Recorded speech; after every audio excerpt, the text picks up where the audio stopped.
자, 오늘 성경 본문은 마태복음 11장 28절에서 30절입니다.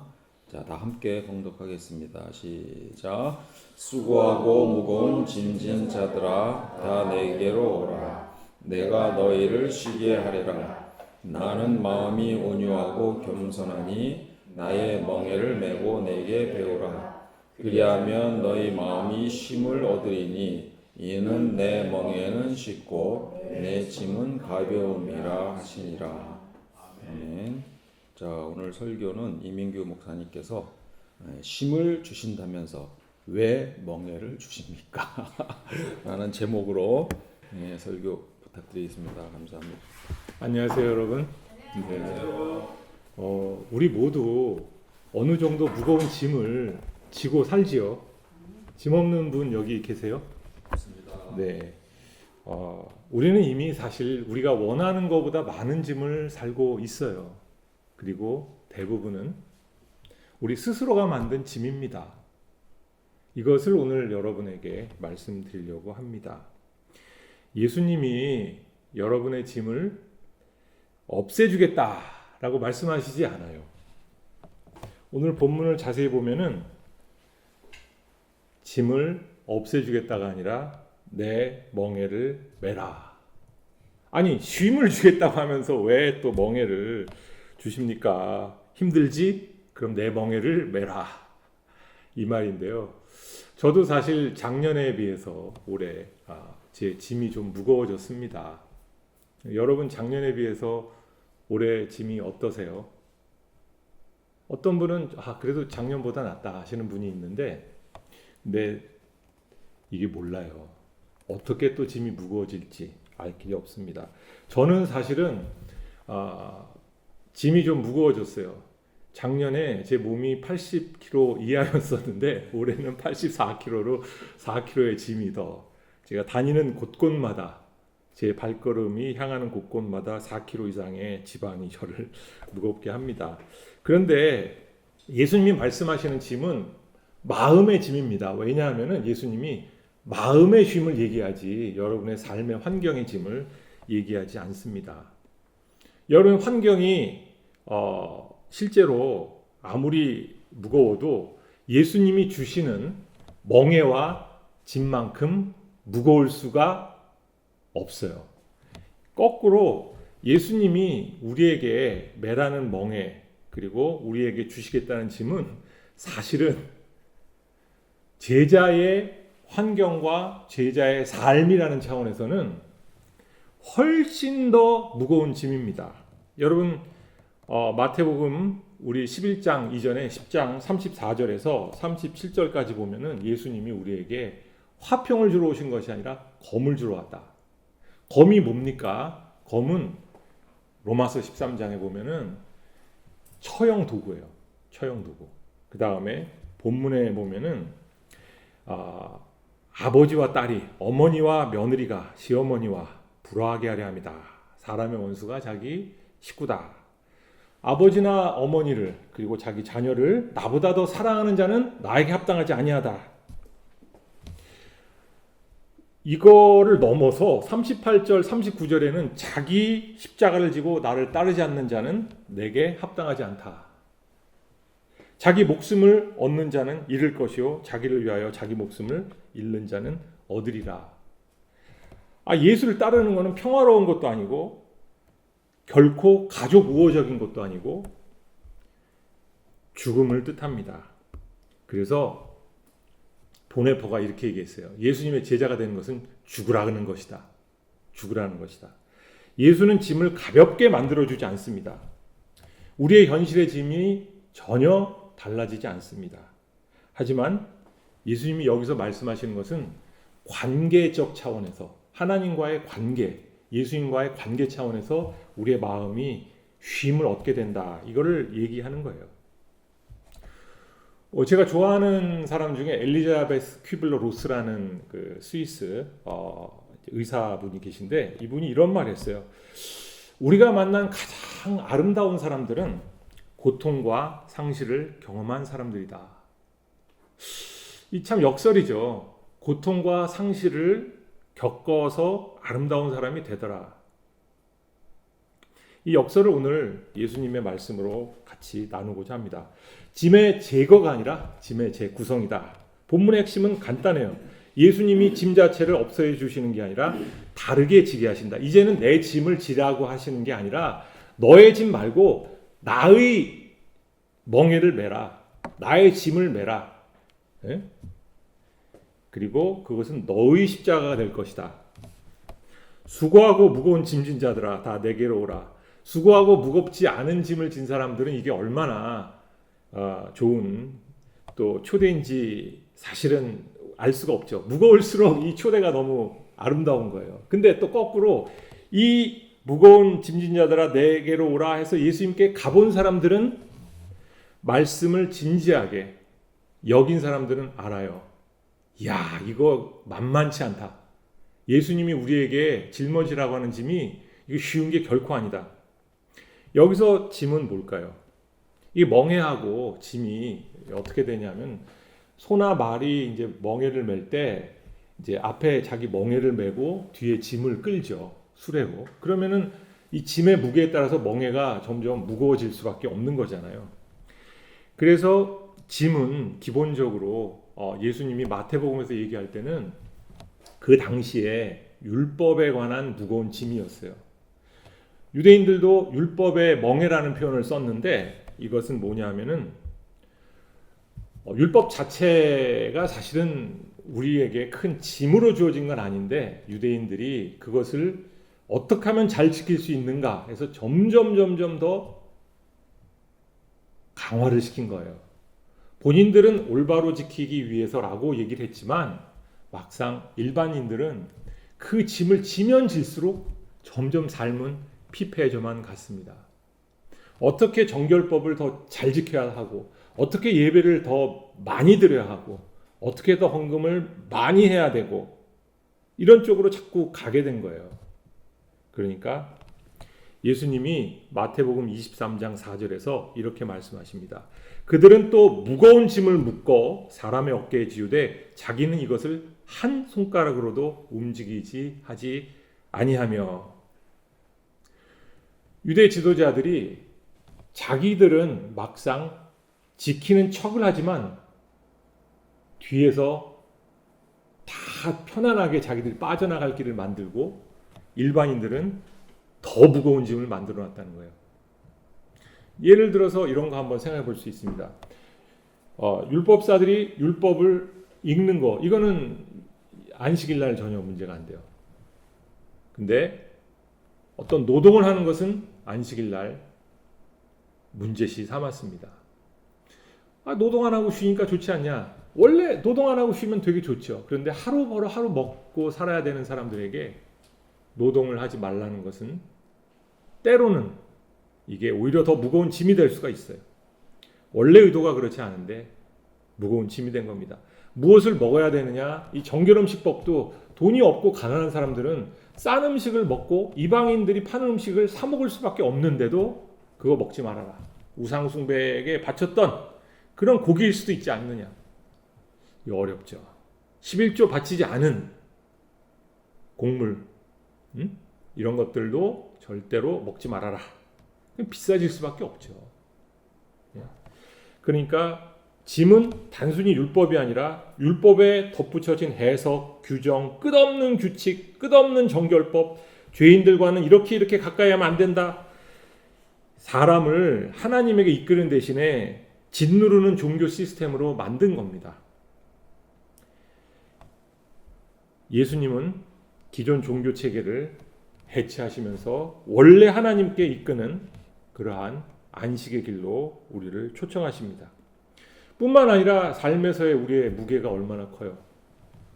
혼자 살면 혼자 사는 대로, 같이 살면 같이 사는 대로, 다음에 또 사회적인 압박, 보통 센 게 아니잖아요. 그때 예수님이 내 멍에를 메라. 아니 근데 왜 쉬게 하신다면서 아예 멍에 자체를 안 주시면 얼마나 편하겠어요. 그냥 편안하게. 아니면 예수님이 매는 멍에에 내가 그 수레 뒤에 타서 편안하게 가면 얼마나 좋겠어요. 근데 멍에는 기본적으로 복종과 훈련의 상징입니다. 이 멍에라는 단어가 헬라어로 지고스라는 단어인데요. 지고스는 저울 때 짝을 이루는 장치입니다. 그래서 로마에서 그리고 팔레스타인에서 고대 근동에서 멍에는 보통 두 마리 소가 함께 지는 도구로 사용됐습니다. 그래서 제가 정말 그러한가 하고 찾아봤는데 우리 문화에서도 우리나라는 소가 한 마리가 이제 멍에를 지고 끄는데 동남아로 가잖아요. 날씨가 더운 쪽으로 가면은 소를 꼭 두 마리씩 해가지고 끌게 해요. 그래서 왜 그런가 봤더니 왜 그럴까요, 여러분? 거기는 날씨가 더워가지고 소가 한 마리가 끌다가는 금방 지쳐가지고 일을 안 해요. 그러니까 고대 근동 팔레스타인은 날씨가 기본적으로 엄청 덥고 또 땅이 그렇게 부드럽지가 않기 때문에라고 나오기는 하는데 기본적으로 두 마리 소를 함께 지게 하는 도구로 멍에를 사용했습니다. 그래서 저울 때 짝을 이루는 장치라는 이런 뜻을 가진 것이 멍에였습니다. 신명기 22장 10절에 봐도 너는 소와 나귀를 함께 멍에 매지 말아라. 이 짝을 이루는 것이 당연하지요. 다른 두 동물을 같은 멍에에 매지 말아라. 또 열왕기상 19장 19절에 보면 엘리사가 12쌍의 소를 가지고 밭을 간 내용이 나오는데 이 쌍으로 나옵니다. 쌍, 두 마리 단위죠. 상징적으로는 어떤 권위 안에 들어가서 훈련의 길로 길들여지고 일정한 방향으로 살아나가게 하는 훈련인데 보통 이것은 자유를 잃는 억압이 아니라 삶의 방향을 형성하는 훈련으로. 여러분, 종교가 사람을 살리는가 죽이는가 짓누르는가? 하나님이 주신 말씀은 사람을 살리는 데 사용돼야 되지만 사람이 만든 종교는 사람을 짓누른다는 겁니다. 예수님께서 이렇게 얘기했어요. 산상수훈과 연결해서 내게 배우라. 내게 배우라. 그러니까 멍에는 예수님께서 말씀하신 멍에는 예수님의 가르침의 멍에를 매라는 거예요. 예수님의 가르침의 멍에. 근데 혼자 매는 것이 아니라 예수님과 함께 매는 겁니다. 십자가를 나만 지라는 게 아니라 예수님도 져주셨기 때문에 내가 예수님을 따라서 같이 질 수가 있다는 얘기입니다. 예수님은 우리에게 지혜의 가르침과 통찰력을 주셨는데 그것은 단순히 말씀을 암기하고 말씀을 우리가 머리로 알아듣는 게 아니라 깨달음으로 알아듣는 거죠. 근데 멍에가 쉽다라고 할 때 이게 이제 헬라어로 크레스토스란 단어인데 크레스토스란 단어가 원래 선하다는 뜻이에요. 선하다는 뜻인데 이 멍에를 만들 때 어떻게 만드냐면은 소를 데려다가 그 소의 크기에 맞춰서 잽니다. 재서 나무를 그대로 깎아요. 그 다음에 그 깎은 걸 가지고 소에게 다시 한번 씌워서 안 맞는 부분을 또 깎아냅니다. 그리고 거기다가 이제 헝겊을 대거나 혹은 가죽을 댈 수도 있겠죠. 근데 이 멍에가 딱 맞으면은 소가 등이 까지지가 않아요. 되게 편해요. 짐이 무거워도 질만합니다. 근데 이 멍에가 잘 안 맞으면은 소 가죽이 찢어지면서 피가 납니다. 그래서 잘 다듬어진 멍에 이게 쉽다라는 표현을 쓰기 때문에 우리가 생각하는 것처럼 멍에가 쉽다, 쉬운 멍에다 이렇게 생각하지 마시고 잘 맞는 적합한 멍에를 내게 주신다. 내게 맞는 멍에를 주시는구나. 멍에가 제거되거나 짐이 없지 않습니다. 내 멍에를 매라는 예수님의 멍에로 예수님의 짐을 지라 이 뜻입니다. 그럼 쉽다는 것은 유용하고 적절하고 선하다는 뜻인데 나에게 유익하다는 뜻이에요. 나에게 딱 맞는 뜻이다.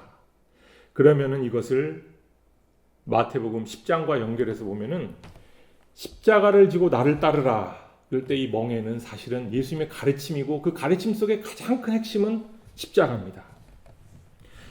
결과적으로서 고통이 없는 쉼이 아니라 고통 가운데, 고난 가운데 쉼을 주시겠다. 이 얘기예요. 십자가는 비유가 아니라 현실입니다. 자기 십자가를 지고 나를 따르지 않은 자는 내게 합당하지 아니하다 할 때 이것은 종교적 비유가 아니라 죽음의 현실입니다. 죽음의 현실. 그냥 단순한 고통이 아니라 죽으란 얘기예요. 조금 힘든 삶이 아니라 자기 삶이 완전히 무너지는 그 자리입니다.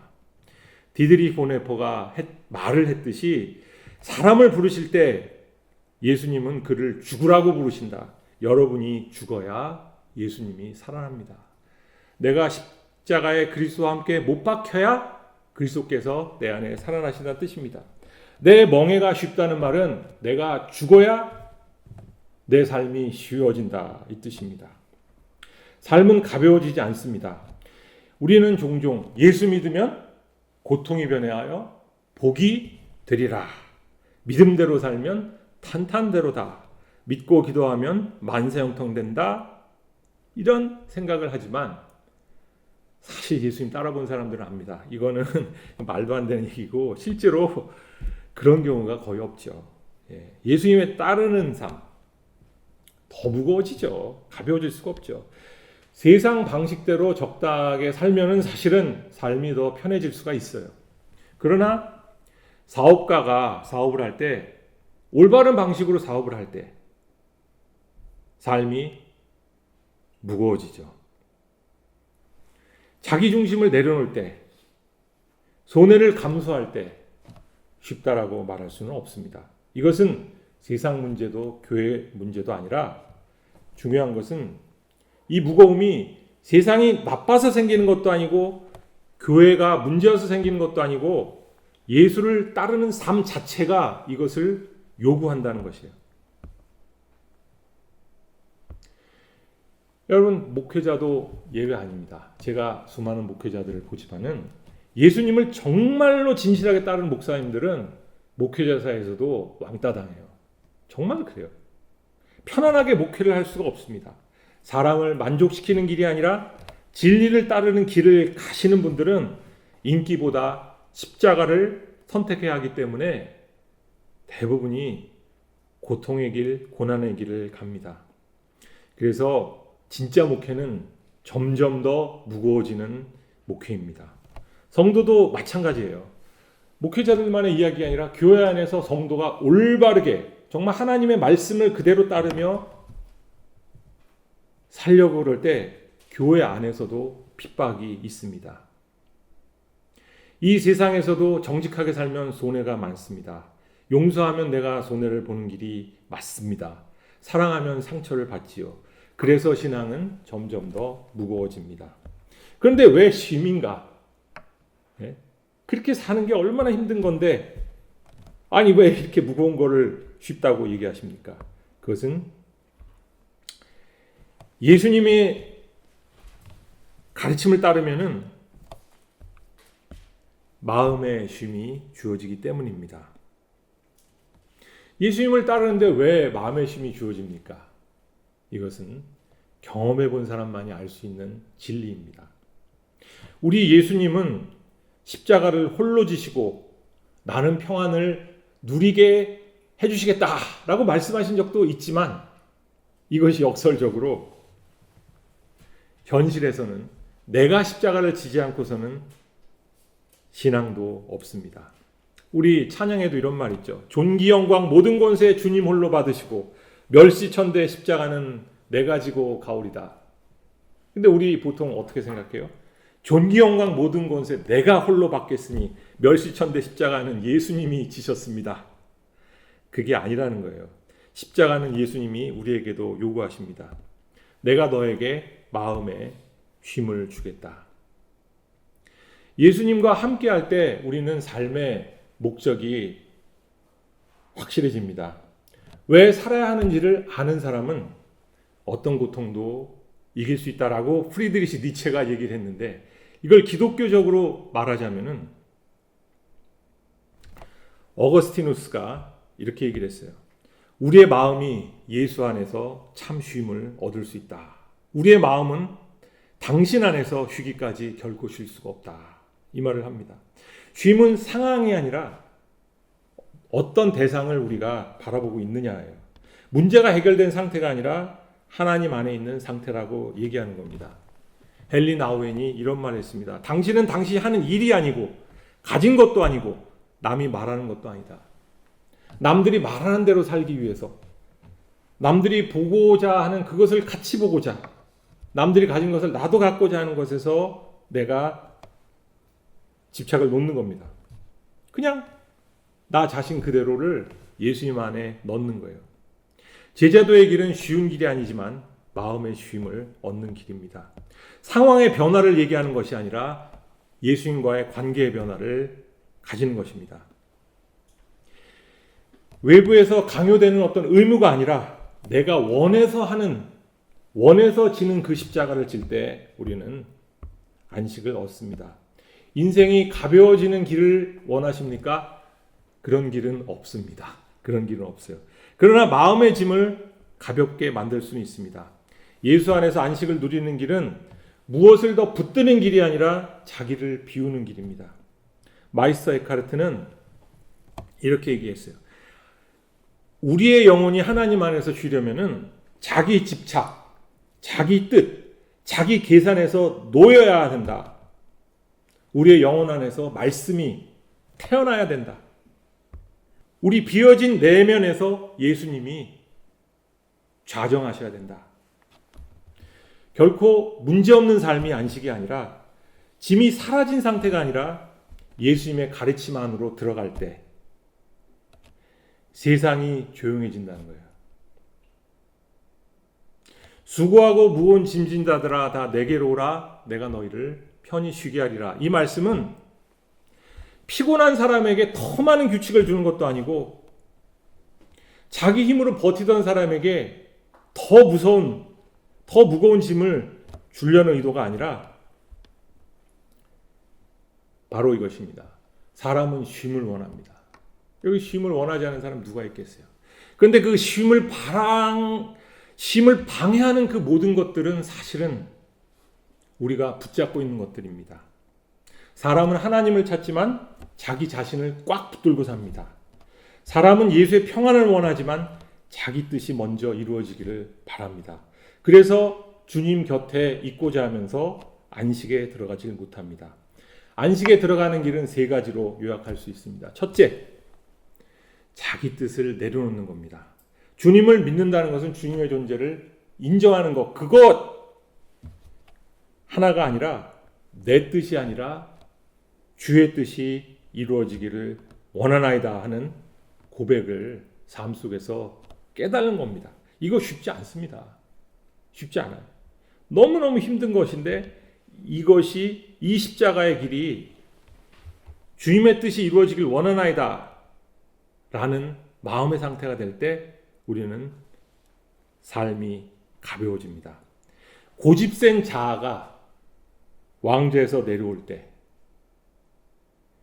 기도의 응답이 내가 원하는 게 이루어지는 게 아니라 내 고집을 꺾는 것이 될 때 우리는 안식을 누립니다. 둘째, 내면의 깊은 곳에서 주님을 만나는 것입니다. 사람들은 자꾸 바깥에서 안식을 찾아요.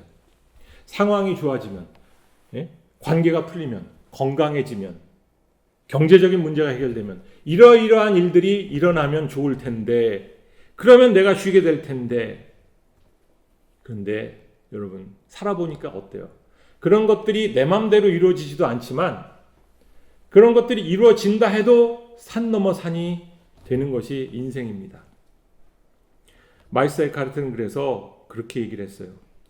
외부의 환경의 결과에서 자유롭고 내면의 그리스도를 맞아들일 때 내 안에서 안식을 찾으라는 거예요. 내 안에서. 내 마음이 평안할 때 여러분 어떤 일이 일어나는지 아세요? 바깥에서 여러분이 그동안에 겪었던 갈등, 경제적인 문제, 이 모든 것들이 더 무거워질 수도 있지만 대부분은 내 마음이 평안해지면은 하나하나가 꼬인 것이 풀려나가기 시작합니다. 그러지 아니하실지라도 안식이 누려지지만 실질적으로도 우리의 인생을 꼬우는 당사자는 자기 자신이에요. 저도 수많은 어려움 속에서도 내 마음의 평강을 누리고 안식을 찾았을 때 다른 일들이 하나하나 풀려나가는 걸 많이 봤습니다. 그래서 가장 중요한 것은 내 내면에서 안식을 찾는 것. 그리고 내면에서 안식을 찾을 때 다른 일이 안 풀리더라도 내 안에는 평강이 머무니까 감사했죠. 세 번째는 왜라는 질문을 내려놓는 거예요. 여러분, 우린 자꾸 하나님한테 물어봐요. 왜 이러시죠? 왜 이럴까요? 왜? 그런데 주님이 무엇을 주시려고 하시는지 이 질문 자체를 내려놓는 거예요. 그냥 주님이 나의 안식이다. 질문 없이 주님 안에 신뢰를 가지는 겁니다. 이해되지 않아도 그냥 하루하루 내 삶이 무거워도 하루하루 주 안에 머무는 겁니다. 안식은 멀리 있는 나라가 아니라 안식은 예수님의 품이고 예수님의 품은 내 일이 끝난 뒤에 오는 것이 아니라 보상으로 오는 것이 아니라 지금 이 순간 여러분이 누릴 수 있는 겁니다.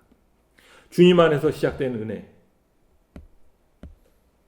내 짐이 가벼워서가 아니라 내 짐 가운데서도 예수님의 짐을 질 때 그리스도께서 나를 채우시고 내 뜻이 놓아질수록 주님의 평안이 내 안에 머문다는 것입니다. 내려놓는다는 것은 끝이 아니라 시작이고요. 내가 내려놓은 그 자리에 주님이 앉으시기 때문입니다. 세상을 내려놓을 때 주님이 나를 놓지 않으시고, 아니 정확하게는 주님이 내 안에서 정말 주인 노릇을 하시게 된다는 것입니다. 다 같이 기도하겠습니다. 주님, 우리 안에 내가 너무도 많아서 안식을 누리지 못하고 있습니다. 주님이시여, 내 뜻을 내려놓고 우리 내면 깊은 곳에서 주님을 만날 수 있도록 도와주시옵소서. 무엇이든지 묻지 않고 이제는 주님의 짐만을 지며 주님의 멍에 가운데 주님이 말씀하신 안식을 누릴 수 있도록 도와주시옵소서. 감사하며 이 모든 것 우리 주 예수 그리스도 이름으로 기도합니다.